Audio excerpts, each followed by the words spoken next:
Hello everyone and welcome to my channel Titu's class. आज हम English grammar में class 3 की प्रैक्टिस वर्कशीट्स देखेंगे। वीडियो को पूरा ज़रूर देखें क्योंकि आज हमने 3 टॉपिक्स कवर की हैं विथ एक्सप्लेनेशन। हम सीबीएसई, आईसीएसई, एनसीईआरटी और ओलंपियाड के भी क्वेश्चंस अपलोड कर रहे हैं, तो आप हमारी प्लेलिस्ट ज़रूर चेक कीजिए और वहाँ पे जाकर के प्रिपेयर कर सकते हैं। अगर आप हमारी वीडियोस देख रहे हैं और फॉलो कर रहे हैं तो आपसे रिक्वेस्ट है कि प्लीज़ ज़्यादा से ज़्यादा लाइक करें जिससे हमारा चैनल ग्रो कर सके। शेयर करें, चैनल में नए हैं तो सब्सक्राइब करें। So let's start with our today's topic. Our first topic is adjective. Question is fill in the blanks with correct adjectives. What are adjectives? Describing word. The word that describes a noun or a pronoun is known as adjective. मतलब किसी noun या pronoun की जो विशेषता बताते हैं उन शब्द को हम adjective कहते हैं। जैसे हो गया hot, cold, sweet, cute, है ना? Like this. So let's do this. Fill in the blanks. First, you must wear dash in bracket clean, comma kind suit.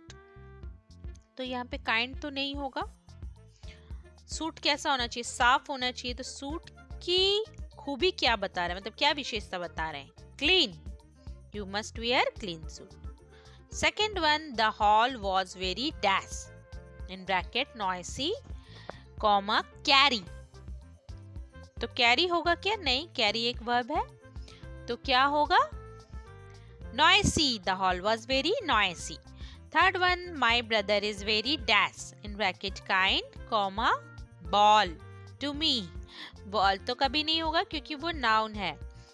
तो my brother is very kind to me. Fourth one, she likes dash, comma C, comma in bracket C, comma blue color pen. She likes blue color pen. C is also verb, क्रिया है ना। Fifth one, this bird is having dash in bracket long comma very beak. This bird is having long beak. Describe कौन कर रहा है beak को? Long. Sixth, I don't like dash in bracket run comma bitter taste. I don't like bitter taste. Run is a verb. Seventh one, yesterday I saw a tiny comma icy bird. icy होता है क्या? But कभी नहीं हो सकता। So I can write here tiny bird, बहुत ही छोटा। So understand? तो यहाँ तक adjective सबको समझ में आ गया। आपको बस ये ध्यान में रखना है कि noun को या pronoun को कैसे describe किया जा रहा है। So now move to our next section. Next question is fill in the blanks with simple past tense.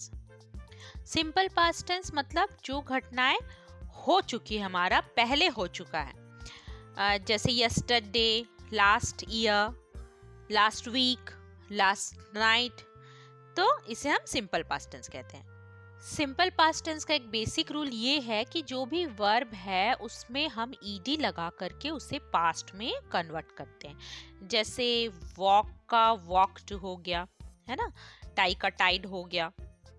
पर कुछ वर्ड ऐसे भी हैं जो पूरी तरह से एक डिफरेंट वर्ड में चेंज हो जाते हैं। जैसे कि फ्लाई का फ्लू हो गया, सी का सॉ हो गया, स्टैंड का स्टूड हो गया।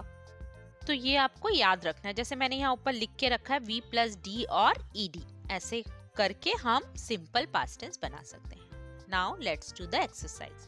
First, Rini and Shini dash in bracket go to the mall yesterday. Go का क्या होता है?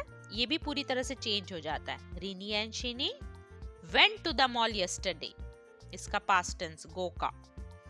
Second one, my brother dash in bracket take my blue pen. My brother took my blue pen. Third one, Soma dash held in bracket held her mother's hand tightly. Soma hold her mother's hand tightly. Fourth one, she dash in bracket do all her homework yesterday.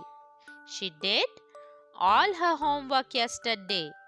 Fifth one, they dash catch a thief escaped last night. They caught a thief escaped last night. Sixth one, Suman dash see in bracket see that movie last week. Suman saw that movie last week. Seventh one, she dash play guitar yesterday. She played guitar yesterday. Play का क्या होता है? Played. Eighth one, it dash in bracket rain heavily on Sunday. It rained heavily on Sunday. Understand? समझ में आया? It was very simple. आपको बस इसका रूल याद रखना है और जो वर्ड्स हैं जो कन्वर्ट होकर के सिंपल पास्ट टेंस में कैसे चेंज होते हैं वो याद रखना है. जैसे मैंने बताया ना, कुछ पूरी तरह से चेंज होता है. फ्लाई का फ्लू हो जाता है, स्टैंड का स्टूड हो जाता है. ये याद रखना है. Now move to our next section. Fill in the blanks with past continuous tense. Past continuous tense मतलब जो काम पहले हो रहा था उसे हम कहेंगे पास्ट कंटीन्यूअस टेंस. मतलब हो रहा था, कंटिन्यू हो रहा था. इसका जो रूल है वो है was oblique were plus verb plus ing.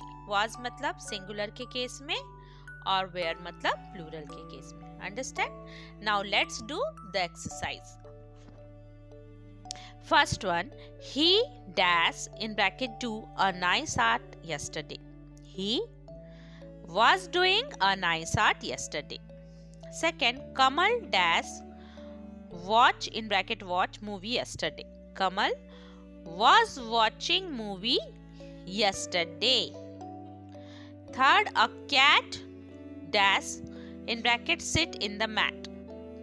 A cat was sitting in the mat. Fourth, the kids dash play in my ground. Kids plural है. The kids were playing in my ground. Fifth one, Sia dash in bracket write a letter to her mother. Sia was writing a letter to her mother. Sixth one, Rita dash sing in the concert last night. Rita was singing in the concert last night. Seventh one, Priya and Pinky dash talk to each other. Priya and Pinky were talking to each other. Priya and Pinky plural है, दो जन है. Eighth one, my mother dash in bracket knit a sweater for my cousin. My mother was knitting a sweater for my cousin. तो ये तो था हमारा past continuous tense. Hope आपको अच्छे से समझ में आ गया होगा. कोई डाउट है तो हमारी प्लेलिस्ट चेक कीजिए, वहाँ पे हमने अलग अलग टॉपिक्स अपलोड करके रखे हैं. So that's all for today. Thanks for watching.